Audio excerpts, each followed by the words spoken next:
भिवानी में मनीषा हत्याकांड को लेकर एक बार फिर से हम भिवानी का जो गांव है लिचमन ढाणी वहां पर पहुंचे हैं। यहां पर मनीषा गृह स्थल था और जो है मनीषा के जो है यहाँ पर लोग दूर दराज से यहाँ पर पहुंच रहे हैं। फिलहाल लाइव तस्वीरों के माध्यम से एक बार दिखाना चाहूँगा, ये फिलहाल जो है मनीषा का घर है और यहाँ पर जो दूर दराज से लोग आते हैं यहाँ पर आकर जो अपनी मनीषा के परिवार के साथ पूरी सहानुभूति दिखाते हैं और साथ साथ में प्रशासन से भी अपील कर रहे हैं ताकि जो है मनीषा को सही तरह से न्याय मिलना चाहिए। और एक सबसे बड़ी बात और आपको बता देना चाहता हूं कि इस पूरे मामले की जांच फिलहाल अब जो है सीबीआई करेगा, क्योंकि जो मनीषा का परिवार था उसने मांग की थी कि जो है एक तो जो है एम्स में जो है मनीषा का दोबारा यानी कि तीसरी बार जो है पोस्टमार्टम होना चाहिए और जो है मनीषा की जो है पूरे जो केस की पैरवी जो है सीबीआई के हैंड ओवर होनी चाहिए। तो फिलहाल सबसे परिवार वाले की खुशखबरी की बात ये कि जो है पूरी जांच अब जो है सीबीआई के थ्रू होगी। सीबीआई को जो है ये केस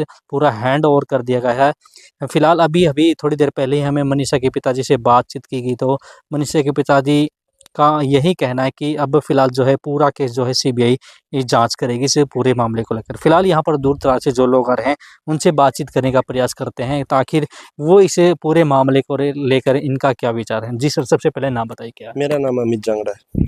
अमित जी, क्या कहेंगे इस पूरे मामले को लेकर, क्या कहना चाहेंगे और जिस प्रकार से सीबीआई को जो है केस हैंड ओवर कर दिया गया तो इसको लेकर क्या विचार। सबसे पहले तो मैं ईश्वर से प्रार्थना करूंगा कि अपने श्री चरणों में बहन मनीषा को लेकर के मोक्ष प्रदान करें और परिवार को ये गहन दुख सहन करने की शक्ति दें।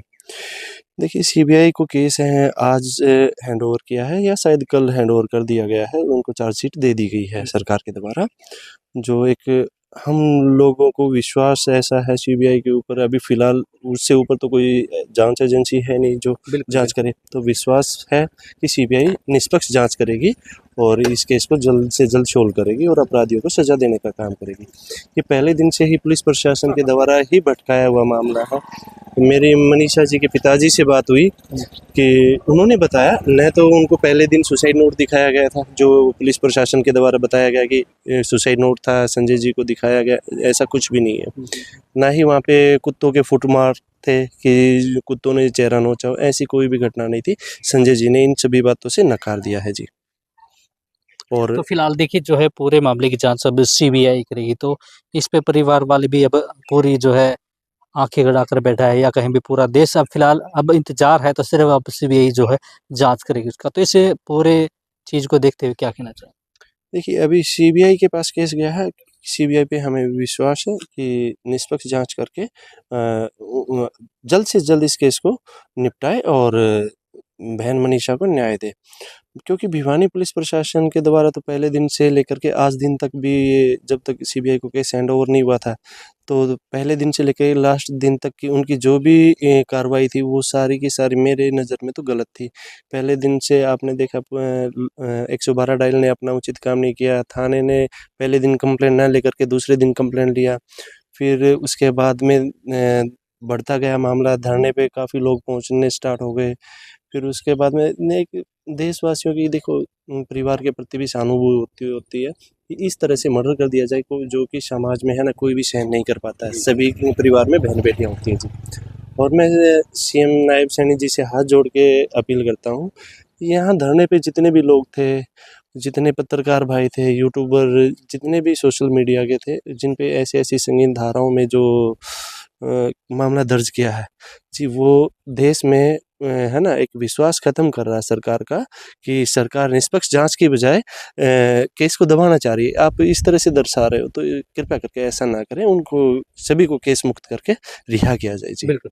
तो देखिए जिस प्रकार से यहाँ पर लोग दूर दराज से आ रहे हैं उनसे बात की गई तो उनका साफ तौर पर ये कहना है, तो एक तो सीबीआई की जो जांच है वो निष्पक्ष होनी चाहिए। दूसरा ये है कि जो धरना जब स्टार्ट हुआ था यानी कि 13 अगस्त से जो धरना लगा था उसमें जितने भी पत्रकार या दूर दराज से जितने भी लोग धरना स्थल पर अपना सहयोग देने के लिए पहुंच रहे थे या कहीं भी जो सोशल मीडिया पर जो लोग आवाज़ उठाने का काम कर रहे थे उनके ऊपर फिलहाल जो है जिला प्रशासन के द्वारा जो है काफ़ी धाराएँ लगाई जा रही हैं और उनको अंदर या उनको नोटिस दिया जा रहा था। फिलहाल इसमें मनीषा के परिवार का या पिताजी का भी यही कहना है कि जो धाराएँ लगाई हैं उनको ज़ीरो किया जाए और जो है जो पत्रकार कहीं या जो सोशल मीडिया के लोग जो काम कर रहे थे उनको निरंतर रूप से रिहा किया जाए।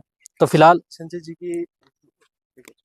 संजय जी की एसपी साहब से बात हुई है इसी मामले को लेकर के, जो पत्रकार भाइयों पे धरनास्थल पे जो थे उनके ऊपर जो ये धाराएं लगाई, कार्रवाई की है ना, इसके लिए संजय जी की बात हुई, एसपी साहब को बोला है, तो उन्होंने भरोसा दिया कि हाँ ठीक है, मामले की जांच कर रहे हैं और जल्द से इसके ऊपर संज्ञान लेकर के उचित काम करेंगे। उम्मीद है कि भिवानी प्रशासन इन सब चीज़ों को ध्यान में रखते हुए कि कानून व्यवस्था से विश्वास उठ जाएगा जनता का, तो शायद देश के लिए अच्छा नहीं है। आप एक न्याय प्रणाली का काम कर देंगे, अपना विश्वास जताइए ना, आप उचित काम करिए ना। पहले दिन से कार्रवाई की होती तो इस तरह के मामले होने ही नहीं थे। और धर्मू भाई से भी बात हुई मेरी, वो भी बता रहे उनके ऊपर भी केस है, करमू भाई को अंदर ही कर दिया गया है, उनके ऊपर तो ऐसी ऐसी संगीन धाराएं लगाई हैं, जो देशद्रोह तक की धाराएं सुनने में आ गई, देशद्रोह तक की धाराएं लगा दी करमू भाई को, तो ये कहाँ तक का उचित है। एक नोटिस दे करके भी तो आप चेता सकते थे, उनको बोल सकते थे कि भाई आपके विरुद्ध कार्रवाई होगी या अन्यथा इस तरह के आप पत्रकारिता मत करिए, अगर सरकार की नज़र में उन्होंने गलत किया है तो मुझे उचित नहीं लगा सरकार की ये कार्रवाई जो जिला प्रशासन ने जो की है ना, उचित नहीं है जी जी। बिल्कुल। तो देखिए जिस प्रकार से यहाँ पर लोगों का साफ तौर पर ये कहना है कि जो है एक तो जो है जिला प्रशासन के द्वारा जो पत्रकार पकड़े गए हैं या कहीं जो सोशल मीडिया के लोग थे वो पकड़े गए हैं, उनके ऊपर जो कार्रवाई की जाए है उससे लोग बिल्कुल भी संतुष्ट नहीं है। और मनीषा के पापा का भी ये कहना है कि जो यहाँ पर धरनास्थल पर जो सोशल मीडिया के लोग यहाँ पर पहुँचे थे उनको जो है नोटिस दे देना चाहिए था, उनको जता देना चाहिए था पहले। तो फिलहाल जो है अब उनको रिहा कर दिया जाए, किसी प्रकार का उनके ऊपर कोई केस न रखे और उनको बिल्कुल मुक्त किया जाए। फिलहाल अब के लिए इतना ही, तो आप हमारे साथ बने रहिए और देखते रहिए सिटी तहलका। मैं जॉन कुमार, कैमरामैन विपिन के साथ।